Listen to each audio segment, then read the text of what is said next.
तो वहीं छत्तीसगढ़ प्रदेश स्वास्थ्य कर्मचारी संघ अनिश्चितकालीन धरने पर बैठे अपनी मांगों को लेकर सरकार से गुहार लगा रहे हैं। कर्मचारियों का कहना है कि जब तक उनकी मांग पूरी नहीं होगी, धरना ऐसे ही चलता रहेगा। तो वहीं छत्तीसगढ़ प्रदेश एनएचएम मंच स्वास्थ्य संविदा कर्मी के हड़ताल पर जाने से आम लोगों को कई प्रकार की समस्याओं का सामना करना पड़ रहा है और देखने वाली बात यह होगी कि आखिर इनकी मांगें कब तक पूरी हो जाती है।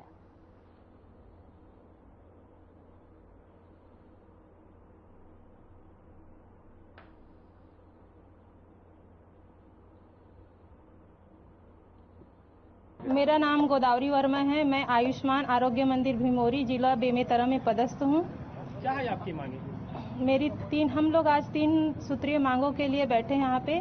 पहला है पेमेंट लिंक्ड इंसेंटिव पीएलपी, जो कि कई जिलों में साल भर से 1.5 साल से और हमारे जिलों में तो कई जगह कई ब्लॉक में 8 महीने से नहीं दी जा रही है। तो हम अधिकारियों से ये पहली मांग के लिए अपील किए हैं कि हमारी पीएलपी समय पे आना चाहिए, जो कि आदेश भी आ चुका है। 5 तारीख तक के हम उसको डाटा फिल करते हैं और 7 तारीख तक के हमारे अकाउंट में पेमेंट डालना है, लेकिन अभी तक ये कार्यवाही नहीं की जा रही है। तो वो दूसरा है हमारे ट्रांसफर गृहग्राम में हो जाए।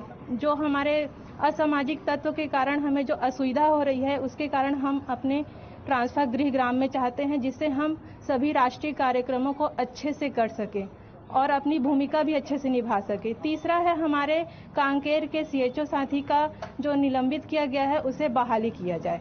हमारी मांगे अगर पूरी नहीं होती है तो हम तो अनिश्चितकालीन हड़ताल पे बैठे ही हैं और जब तक कि हमारी हड़ताल चलेगी, जब हमारी मांगे पूरी नहीं होती।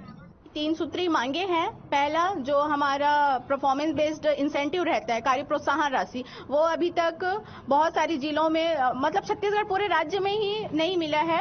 कई जिलों में तो 1 साल हो गया, कई जिलों में 15 महीनों से, कई जिलों में 8 महीनों से, 10 महीनों से यह नहीं मिला है और यह हमारे एक सैलरी का एक हिस्सा है जो कि हमें अभी तक नहीं दिया गया है। दूसरी मांगे है कि हमें अपने गृहग्राम में स्थानांतरण के लिए, हमारे सामुदायिक स्वास्थ्य अधिकारियों में बहुत सारी महिला कर्मचारी हैं जो सिंगल है, कोई मैरिड है। पहले मतलब हमारा मांग ये है कि हम अपने गृह ग्राम के समीप रहे ताकि हम अपने कार्य को अच्छे से संपादन कर सके। दूर ग्राम में रहते हैं, बहुत सारी कठिनाइयों का हमें सामना करना पड़ता है। बहुत सारे ऐसे जिले हैं जहां पे अमानवीय घटनाएं हो चुकी है, रेप का घटना हो चुका है, कहीं पे किसी सीएचओ को बार बार प्रताड़ना किया जा रहा है। तो ये सारी चीजों को देखते हुए हम अपनी गृह ग्राम के समीप या 8 किलोमीटर के दायरे में जहां हम सुरक्षित रह सके, इसके लिए हमारी यह मांग है। तीसरी मांग हमारी ये है कि हमारे कांकेर के एक साथी है, सामुदायिक स्वास्थ्य अधिकारी थे, जिनको बनावटी बातों को बना के उनको निलंबित कर दिया गया है। तो उनकी बहल के लिए हम यह मांग को लेके धरना प्रदर्शन पे बैठे हुए हैं।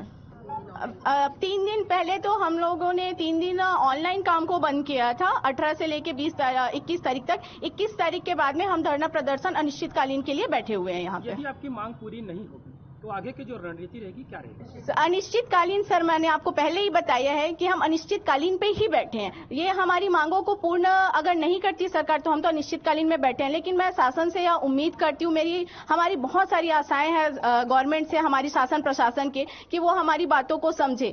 भाई यहाँ एक तरफ बोला जाता है कि बेटी बचाओ बेटी पढ़ाओ। बेटी जब पढ़ लिख के एक ओहदे पे आ चुकी है, एक शासन के जो कार्यवाही है उसको संपादन कर रही है, एक काम को कर रही है, तो उनकी सुरक्षा की जिम्मेदारी भी कहीं ना कहीं शासन की भी है। हमारे घर वाले भी बहुत परेशान रहते हैं सर। हम 150 किलोमीटर दूर रह के यहाँ पे हम अपने कार्यरत कार्य को संपादन करते हैं।